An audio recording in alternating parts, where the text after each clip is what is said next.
Good morning. Good to speak to you. Great to have you with us, Alex. First of all, were you at Stamford Bridge last night, and what did you make of that performance? I was, and lots of talking points as well. I mean, the first half was dreadful. Very, very underwhelming.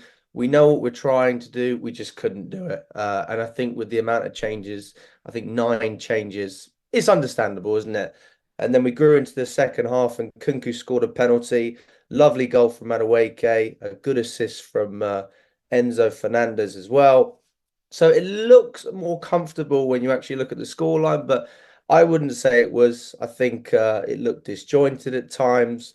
We just didn't really have any cohesion, and I hope that we can have a little bit more unity as well as a fan base, because we're going into the second half 0-0. We're not even losing, and fans are booing the players off the pitch, which I just think is criminal. I don't understand why we're doing it. This happened against Man City as well.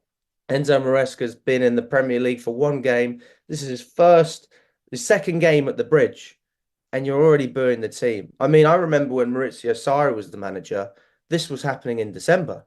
Mm. So why are fans so impatient at this point in time? I don't know if it's because of frustration, because of what we've been through over the past couple of years. Maybe it's because Maresca's come from Leicester. I don't understand it. I think people just need to get on with it. I mean, I'm unhappy that Poch got sacked, but it's done now, isn't it? So support the team, support the manager. You're not helping anyone by booing, and that's where we are. Alex, do you believe in the plan they've got? I don't know what the plan is, but there must be a plan somewhere along the line where Maresca's looking at it and saying he's got 42 players on the books at the moment and he probably need a few out. But you just got to trust the owners they're going to get it right, or what would happen if he doesn't get it right and they start losing on a regular basis? And what would they do then? Change the manager again? If we sack Maresca, nobody else will want to join us. That's the way I see it. You actually had options this time. Not many options, but you had some. You had De Zerbi, you had Ian McKenna. You chose as a club to pick Maresca. And you gave him a 5-year contract, even though you made the same mistake with Graham Potter when you sacked Tuchel, with a 1-year extension on top. So if they want to make it 6 years, they can do that as well. So for me, listen, I'm not a massive fan of it. I think Maresca certainly has potential as a manager, same as a lot of our players, but potential doesn't always shine through in its first season. So I think we're going to have some very, very dark days. And I think that honestly, we just need to get on with it. If we sack Maresca, I just think it's criminal. And first of all, this is on the board as well. Anything that happens, if they make decisions to decide to replace the manager, they have to go. So I don't think it's going to happen. I think there's actually quite a bit of unity for once in the club. I mean, the Sterling situation, I think actually Maresca's handled very well. I mean, it's absolutely brutal, isn't it? But Mm. ultimately, if you don't like players, then you shouldn't play with those players. And I think that it's the same with Chilwell as well. They've obviously had a conversation. They're trying to cut the wages. Our average wage book under Abramovich was 200,000 a week. It's now gone down to 60,000 a week under Clear Lake. I mean, you can clearly see what they're trying to do on that front. And all of the mistakes they made in their first summer, Sterling was the first player they actually brought in. They're just trying to get his 350 grand off the books. But, you got Mudryk as well. We paid loads of money for. I thought he was okay. I think Maresca will be good for him.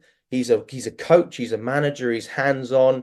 Poch just sort of let Mudryk make the mistakes, but also didn't really give him a chance to develop. And I think Maresca will be a little bit better in that sense, because we saw after the game, he said, listen, this isn't a lack of quality.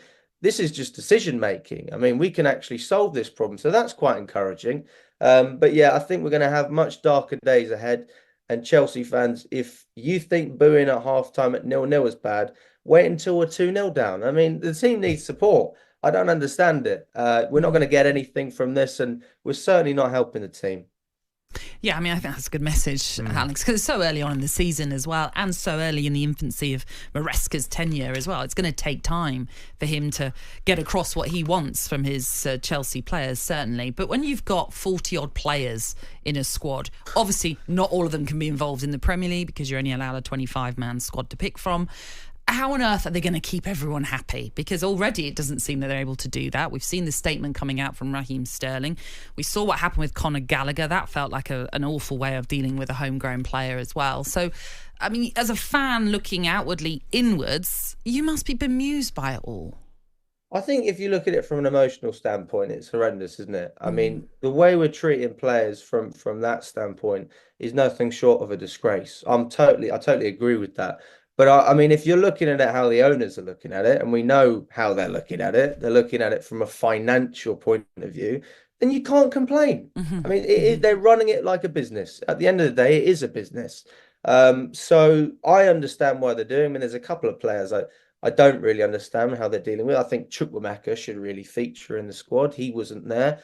I think he's one of our best upcoming talents, and he's not a homegrown player. So why are you freezing him out of the team? So there's certain examples that I don't agree with. Petrovic as well. We're looking to loan him out to Strasbourg, considering he was one of our best goalkeepers. Well, he was our best goalkeeper. And then you got Robert Sanchez starting against City. You brought in Mike Penders, who I've never even heard of, for over 20 million. And Jorgensen started on Thursday. Who the hell is our number one? So there's lots of question marks. I do think that the approach is unique, but I also think that it's been a little bit exaggerated as well, because there's two big groups at Chelsea. One group's training with Maresca, one group isn't. It's not like when Graham Potter come in, you had all these players that were unhappy. They were all training together anyway. You literally have, I think it was 22, 23 players that Maresca's training with, which I think is the right thing to do. But again, so much work in the transfer window. And ultimately, we're going to be relying on sales to see if we can probably get other deals down the line. As brief as you can be, Alex, what's the best that you can hope for this season then? 5th, if we don't have Osimhen. Champions League if we can get Osimhen. I think João Felix was certainly an upgrade. I don't understand why people would say otherwise. I think he's a better player than Sterling at the moment. I think he's a better player than Mudryk as well. He can play in multiple positions. We certainly need a striker on top of that. I mean, Guiu had practically 2 open goals and he couldn't, he couldn't finalise it. You then look at our defence. I think we look lackluster. We were playing against Servette. I've never heard of these guys, and we allowed them to play on the ball comfortably. They looked confident, and they could have easily scored 2 goals. They hit the crossbar in the second half. This could be a completely different game going into Switzerland. So even though we had a clean sheet, we didn't look convincing defensively in my eyes, and obviously, I think the scoreline flatters us as well. All right, Alex, great to hear from you this morning. Thanks, Thank Alex. you. Thanks for being with us. Thank you very much. Alex Harriser, Chelsea Fan TV presenter. And Blues fans, we want to hear from you as well.